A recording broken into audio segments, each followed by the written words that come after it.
7h47, l'interview vérité. Thomas, vous recevez ce matin Xavier Delagorce, le président de la SNSM, autrement dit la Société Nationale de Sauvetage en Mer, qui fête d'ailleurs ses 50 ans cette année. Ce sont les hommes et les femmes de la SNSM qui vous sauveront peut-être la vie cet été si vous vous retrouvez en détresse en mer. Bonjour Xavier Delagorce. Oui, bonjour. Je voudrais d'ailleurs qu'on commence par leur rendre hommage à ces sauveteurs. Ils sont combien? Ils viennent d'où? Qu'est-ce qui les motive?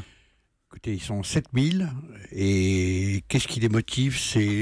Je crois que c'est d'abord la solidarité des gens de mer. C'est un parfum d'aventure. C'est aussi l'amitié parce que dans les stations qui sont sur le long du littoral, nous avons 220 stations, 30 centres de formation. Il y a beaucoup d'amitié, beaucoup de solidarité, beaucoup d'enthousiasme. Et la solidarité des gens de mer, c'est pas un vain mot, ça existe. C'est quelque chose de très fédérateur. On a l'image historique du marin pêcheur qui est aussi sauveteur, un peu Saint-Bernard. C'est encore vrai ça aujourd'hui?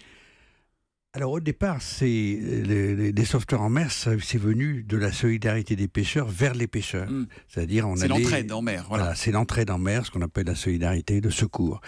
Et puis on a une évolution, notamment depuis 20 ou 30 ans, on a de plus en plus de plaisanciers, on a de plus en plus de gens qui sont d'origine socio-professionnelle extrêmement diverses. Donc ça, pour nous, c'est un bouleversement culturel et c'est un bouleversement important en termes de formation, en termes de ce que j'appellerais de professionnalisme des sauveteurs. Les sauveteurs, en mer, ce sont des bénévoles. Ils sont tous bénévoles. Il y a 7000 bénévoles à la SNSM. Il y a 7000 bénévoles, il y a 70 salariés. Donc ce sont des bénévoles et qui sont qualifiés. Et la SNSM, elle porte mal son nom. Elle s'appelle Société Nationale. En réalité, c'est une association de droit privé et qui n'a rien à voir ni avec l'administration, si ce n'est que l'administration est son donneur d'ordre. L'État est son donneur d'ordre parce que le sauvetage en mer, c'est une responsabilité de l'État. D'accord. Donc le sauvetage en mer qui a reçu cette année le label de grande cause nationale, mais là on en vient au problème, Xavier Delagorce, c'est que cette grande cause nationale manque de moyens, cruellement de moyens. Alors cette année, c'est le 50e anniversaire, c'est la grande cause nationale, et on a fêté il y a quelques jours la première journée nationale du sauvetage qui se renouvellera les années à venir. Alors, grande cause nationale, c'est un label qui est décerné par le gouvernement, c'est un signe de reconnaissance, et je crois que c'est très important pour les sauveteurs. Ils ne sont pas payés, par définition, puisqu'ils sont bénévoles, il leur faut de la reconnaissance, et ça c'est de la reconnaissance. Maintenant, il y a un problème de moyens financiers, et avec des réelles inquiétudes, et je le dis, je le martèle, et on arrive au bout du bout d'un système, à savoir que nous avons des gros besoins de formation pour la raison que j'ai indiquée, c'est-à-dire la diversité des recrutements de nos bénévoles, qui sont de moins en moins marins d'origine, et puis parce que nous avons à faire face au renouvellement d'une partie importante de la flotte hauturière. Il faut racheter des bateaux. Il faut acheter des bateaux, il faut entretenir des bateaux, il faut acheter des bateaux. On ne peut pas envoyer en mer des sauveteurs qui ne seraient pas à la fois parfaitement formés, parfaitement qualifiés et parfaitement équipés. Après, le secours en mer, je le rappelle, est gratuit. Est-ce qu'il va pouvoir rester gratuit le secours en mer? Est-ce qu'il faut se poser cette question-là aussi? Non, il ne faut pas se poser la question. D'abord parce que c'est une règle internationale. Le sauvetage des personnes en mer est gratuit et il doit le rester. Ça fait partie aussi de l'ADN des sauveteurs en mer, l'ADN de la SNSM. L'ADN, c'est le bénévolat, c'est la gratuité, c'est cette solidarité. Voilà, donc il faut garder notre âme, il ne faut pas perdre notre âme. Il faut garder votre âme, mais il faut aussi que vous ayez les moyens de faire votre travail. C'est quoi? C'est l'État qui joue plus en... Je regardais, l'État assurait 46% de votre budget il y a 50 ans. Aujourd'hui, il contribue à hauteur de 12%. C'est ça le problème ou pas? Exact.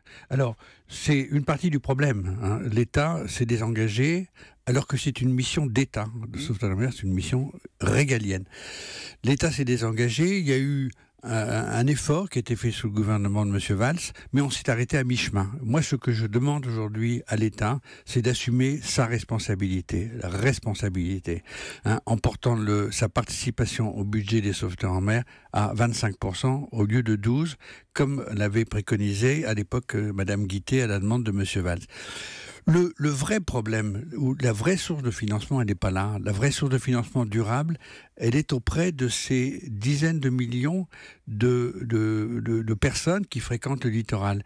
Et en particulier, ces centaines de milliers de plaisanciers qui sont sur le littoral, auxquels nous portons secours, et qui représentent 80% de nos clients, c'est-à-dire 80% des gens que nous allons secourir en mer. Ça veut dire quoi? Où est-ce que vous allez chercher l'argent auprès d'eux? C'est des dons, ou est-ce qu'il faut les taxer? Est-ce qu'il faut taxer les commerçants? Est-ce qu'il faut... Alors, ils vont hurler, les commerçants, en je vais vous m'entendant. dire, on est réticents à forme la taxation. La taxation, ça résonne pas bien avec le mot de bénévolat, ça résonne pas bien avec notre culture, notre engagement.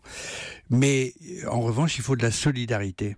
Et que le monde de la plaisance, le monde des plaisanciers, le monde de ceux qui fréquentent le littoral, ce monde solidaire, en comprenant que les sauveteurs, ce sont des bénévoles, qu'ils soient d'ailleurs sur la plage, employés par les maires pendant 1 mois par an, ou qu'ils soient en mer, ce sont des bénévoles.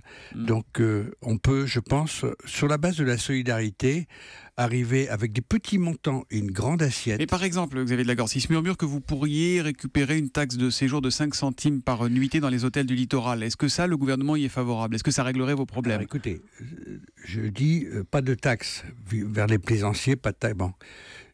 Une idée qui me paraît tout à fait intéressante, c'est celle que vous venez d'évoquer. 5% de la taxe de séjour sur les nuitées du littoral. 5 centimes, pardon, pas 5%, 5 centimes. C'est rien, c'est rien. Bon, et ça joue sur des dizaines, des centaines de milliers de personnes. Mais le gouvernement vous dit oui, pourquoi pas? Est-ce qu'il considère cette piste? Nous avons rendez-vous à Matignon la semaine prochaine pour évoquer ce sujet. Est-ce que la SNSM, autrement dit, est-ce que le sauvetage en mer français est en danger aujourd'hui?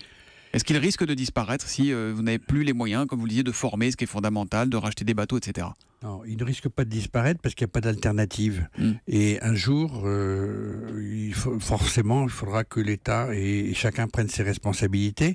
Moi, je suis président de la SNSM. Ma responsabilité, c'est d'appeler l'attention des pouvoirs publics sur ce modèle qui est unique, ce modèle qui donne parfaitement satisfaction, ce modèle qui est éprouvé et ce modèle qui est aussi dans nos organisations, dans nos institutions, un modèle en termes de valeurs, en termes d'engagement citoyen.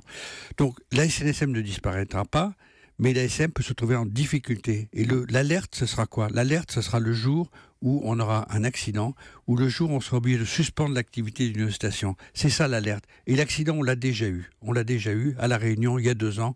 On a perdu un bateau en 48 heures, 700 000 €. Voilà, on entend votre appel à l'aide. C'est un paradoxe en cette année de 50e anniversaire où le sauvetage en mer est grande cause nationale. D'ailleurs, dans quelques jours, les sauveteurs en mer seront honorés le 14 juillet puisque vous serez invités pour la première fois sur les Champs-Élysées pour le défilé. D'ailleurs, il va peut-être fallu aller plus loin là encore et vous permettre de défiler et qu'on les voit aux côtés des autres forces vives de la nation.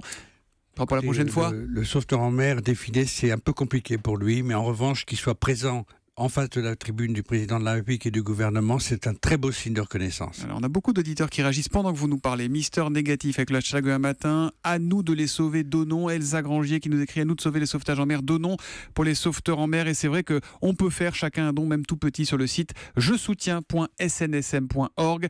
Merci Xavier de la Gorce d'être venu sur Europe 1 ce matin. Puis je cite encore, tiens, à l'instant, Eldina, je suis sauveteur en mer à l'Ogivie de la mer et j'en suis fier. Bravo. C'est une très belle station, l'Ogivie. Merci beaucoup et bonne journée à vous.